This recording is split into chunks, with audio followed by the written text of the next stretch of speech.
Hai, Assalamualaikum. Kembali ke Kuatir Little Channel, guys. Seperti korang tengok di video sebelum ni, abang ada upload satu video BMW S1000 R M Package dan juga Ducati Panigale V4. So, di video kali ni abang akan buat sedikit conclusion sama ada BMW ataupun Ducati. Tapi sebelum tu, guys, apa kata kita bagi laluan dulu untuk bumper ini. Sas! Bersama Abang GQLC. Seperti biasa di channel Abang banyak mempaparkan tentang pemotoran, review part dan aksesori, vlog, dan Abang juga ada share beberapa tips untuk YouTubers bermula. Bagi korang yang baru singgah kat channel Abang ni, Abang nak ajak korang untuk subscribe dan tekan butang loceng untuk dapatkan notifikasi setiap kali Abang ada upload video-video terbaru. Dan korang juga jangan lepaskan peluang untuk follow rapat Abang di semua platform sosial media di Facebook, Instagram, Twitter, blog, TikTok dan sebagainya. Semuanya abang akan letakkan di description di bawah, guys. Okey, jom kita ke main topik. So, abang ada pergi ke BMW, which is Motorrad Auto Bavaria, dan juga abang ada pergi dekat Ducati dealership di Pulau Pinang, iaitu Sempat Motor. So, kedua-dua motor dah abang tengok. Abang dah tengok BMW S1000 R M Package dan juga Ducati Panigale V4. So, sebelum abang nak jump in ke kita punya conclusion, adakah BMW ataupun Ducati menjadi tarikan utama bagi abang, kita tengok tentang sedikit kelebihan dan juga kekurangan kedua-dua motosikal ni, guys. So, yang pertama, abang ke BMW Motorrad Auto Bavaria. Abang tengok BMW M Package. Memanglah tujuan abang tu untuk abang racun Faizal supaya dia berminat untuk beli motor BMW S1000, sebab motor ni antara motor yang abang dalam list abang, dan abang cukup minat dengan M Package punya variant, which is dia macam complete lah. Kalau kita tengok dari segi motosikal dia, look totally perfect. Sebab motosikal BMW ni abang tengok lah dari segi luaran dia, dari segi design dia totally new dan menarik perhatian abang. Okey, so dekat BMW ni, guys, harga dia lebih kurang RM138,000. Dan apa yang terdapat dekat BMW S1000 R ni, dia didatangkan dengan lithium ion battery, which is bateri ni sangat ringan. Dan bukan tu saja, dia juga hadir dengan ring carbon, guys. Ring carbon. So, ring carbon ni, guys, bukan kaleng-kaleng lah kita cakap, kan. Sebab ring carbon ni hanya few company yang buat, macam Maserati ada buat, BSS ada buat, dan BMW dia telah bangunkan ring carbon dia sendiri, guys. Memang sangat ringan, sangat lightweight. Dia memang reduce weight motosikal tersebut, guys. So, ring carbon ni harga dia memang terlalu mahal, dan kadang-kadang kalau kita fikir macam tak masuk akal kalau kita tengok pada harga dia. Kalau masa sini dia keluarkan ring carbon dia bernilai lebih kurang RM38,000, guys. So, abang boleh katakan BMW punya ring carbon mungkin dalam RM25,000, RM28,000 atau RM30,000 untuk kos dia punya rim carbon. Bukan tu saja, dia didatangkan juga dengan tricolor ataupun dia punya signature untuk M Package, which is kalau kat kereta tu dia jadi M Sport lah, kan. So, kat motor dia cakap M Package, tapi dia punya seat ada logo M. Dia juga didatangkan dengan electronic semi-active suspension, guys. Which is korang boleh control dekat race Pro dia, Pro 1, Pro 2 ataupun Pro 3 dekat race map dia, yang mana korang boleh kontrol lah melalui sistem AI dia saja. Memang menarik lah fork dia dan juga dia punya monoshock. Korang boleh ada adjustment secara automatic. Kenapa dia cakap semi-active, guys? Sebab dekat kawasan preload korang kena still manual lagi. Okay. BMW bagi abang dia punya ketinggian superb. Sebab abang pakai Triumph 825mm, BMW 824mm. Memang kalau duduk atas BM tu rasa memang agak tinggi daripada Triumph sebab dia membongkok sikit, kan. Tetapi just nice dan rasa memang lebih comfortable dengan BMW. Cuma sekarang ni abang nak racun Faizal untuk dapatkan BMW. Kalau dia dapatkan BMW, so abang ada peluang lah nak merasa Ducati. Kalau dia tak nak ambil BMW, so abang rasa abang akan go for BMW lah totally. So, abang pun lepas discuss dengan dia memang agak teruja dan dia cakap dia on.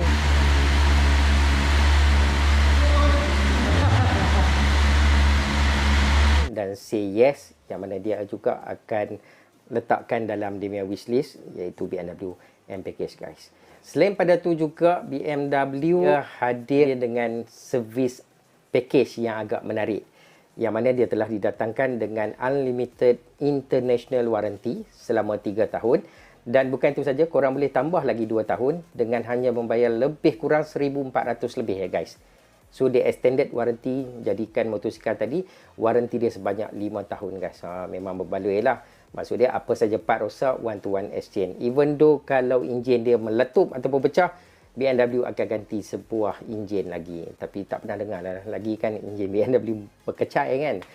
Tapi tak tahulah, mungkin ada yang mungkin abang tak dapat berita. Tapi dia kira berani lah guys bagi warranty sehingga 5 tahun.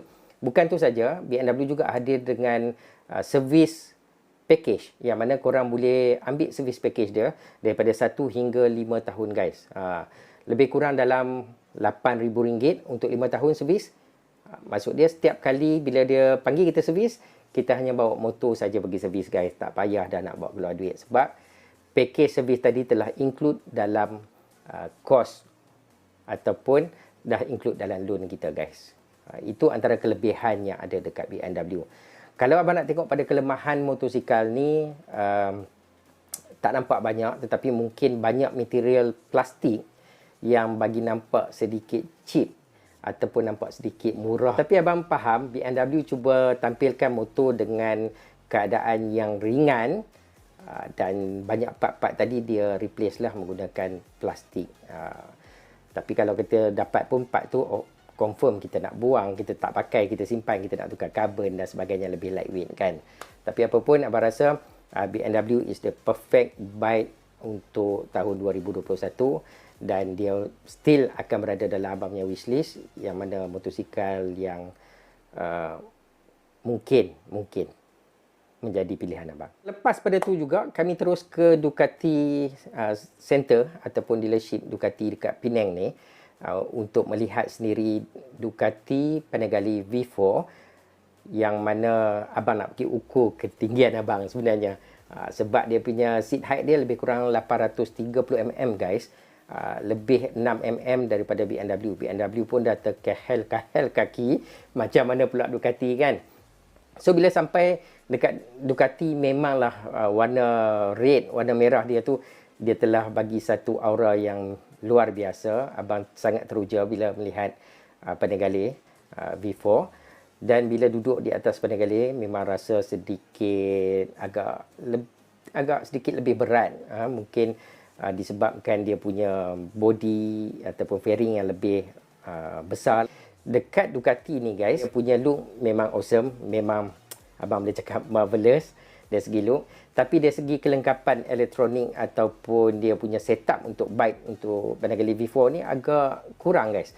Sebab dia didatangkan dengan fork lower di bahagian hadapan dan juga set monoshock di bahagian belakang. Dia juga tampilkan damper hanya brand OEM daripada Ducati sendiri. Bagi nampak sedikit motosikal tu agak kurang lah. Kalau dari segi advance teknologi 2021, of course kita tengok BMW memang cukup advance. Tetapi untuk Ducati, dia ada juga package yang untuk advance, iaitu Ducati Panigale V4S. Dan harga dia lebih dari RM40,000. So kalau kata Ducati V4, harga dia lebih kurang RM132,000.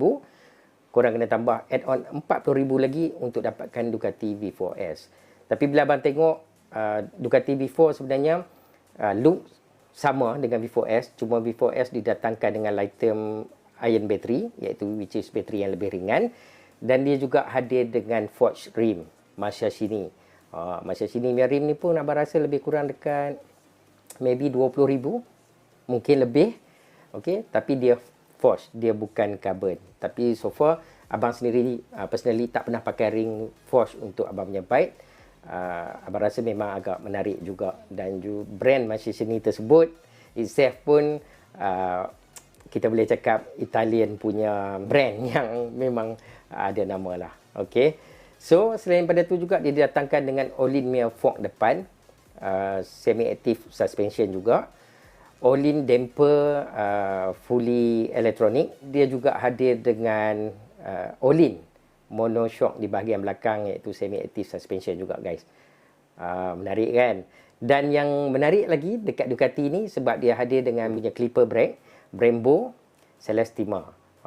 Brake ni memang awesome lah guys. Kalau kita tengok review, kalau kita lari dalam top speed 300 lebih, kita boleh brake dengan satu finger saja, satu jari ya guys. Dia boleh perlahankan motosikal tu dengan begitu pantas. Maksud dia korang tak perlukan pressure, tenaga untuk tekan brake tu. Ini memang something yang agak menarik lah. Tapi korang kena tambah 40,000 lagi untuk dapatkan package untuk V4S. Selain pada tu, dia juga hadir dengan winglet, yang mana winglet ni dipasang untuk V4R. Cuma V4R dia pasang winglet carbon, dekat V4S dia pasang winglet yang bukan carbon. Tapi dia punya downforce, kalau kita lari dalam 300 km sejam, downforce dia boleh sehingga 30 kilo guys. Maksud dia motor korang akan lebih stable dalam keadaan yang begitu laju. Bila kita bercakap tentang Ducati punya kelebihan dan motosikal dia memang bagi abang sangat fenomenal, dengan dia punya brand yang sangat gah tapi harga yang tak masuk akal. Dan dia ada juga beberapa kekurangan yang bagi abang lah kekurangan dia untuk abang. Yang pertama adalah ketinggian dia lebih tinggi. Yang kedua, dia punya masalah adalah dia punya tongkat. Memang susah nak buka dan tutup guys. Abang tercari-cari waktu nak buka tongkat tu dan juga nak tutup tongkat tu. Maksud dia setiap kali nak buka tongkat atau tutup tongkat, abang terpaksa tengok dekat bahagian bawah tu beberapa kali. Sebab dia agak terlindung di bahagian tepi fairing tu. Itu antara kelemahan yang abang nampak dekat Ducati B4. Selain pada tu juga, dia tidak mempunyai meter minyak guys. Sekarang ni dah abad 21 tapi Ducati still tak mempunyai meter minyak. Dia cuma nanti kalau minyak dah kurang, dia akan menyala blinking lampu minyak. Maybe kita ada dalam 30 hingga 40 km lagi untuk sampai untuk isi minyak lah. Itu antara kelemahan dia. Macam electronic wise, abang nampak macam BMW lebih advance dan lebih lengkap dia punya sistem. Dekat Ducati ni dia agak klasik sikit, tapi ialah macam orang cakap meter minyak tu benda yang dah common ada kat motosikal. Why Ducati kau tak masukkan meter minyak dekat Ducati V4? Selain daripada tu, abang tak ada apa-apa komplain sebab Ducati is a nice bike, perfect bike dan juga look so awesome guys. Cuma harga dia 172,900. Kalau personally, kalau tanya pendapat abang, adakah abang nak V4 atau V4S? Of course lah, abang akan pilih V4S sebab dia punya aksesori, dia punya kelengkapan lebih banyak. Okay guys, abang rasa itulah sedikit conclusion abang tentang BMW dan juga Ducati. Kalau tanya abang secara personally, nak nampak motor agresif, abang akan pilih BMW S1000 M Package sebab dia punya look memang nampak agresif. Dan kalau nak bagi nampak just stylo, nampak mewah, memanglah Ducati Panigale V4 ataupun V4S. Tapi untuk abang punya pandangan peribadi abang, abang mungkin akan pilih Ducati tetapi bukan V4 tetapi V4S.